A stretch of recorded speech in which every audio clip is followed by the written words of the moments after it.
Hello, আসসালামু আলাইকুম। কেমন আছেন সবাই? আশা করি ভালো আছেন। ডারকা মাছ রান্না করব, সেটাই আপনাদের সাথে শেয়ার করব। আজকে টাটকা মাছ নিয়ে এসছে, এটাই রানবো, সেটাই আপনাদের সাথে শেয়ার করব। পেঁয়াজের যে দাম, এই জন্য তার বদলে একটু আলু দেব, কাঁচামরিচ,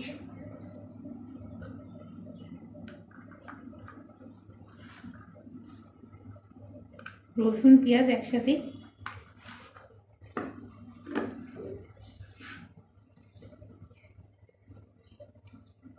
মরিচের গুঁড়া, একটু ঝাল ঝাল করব।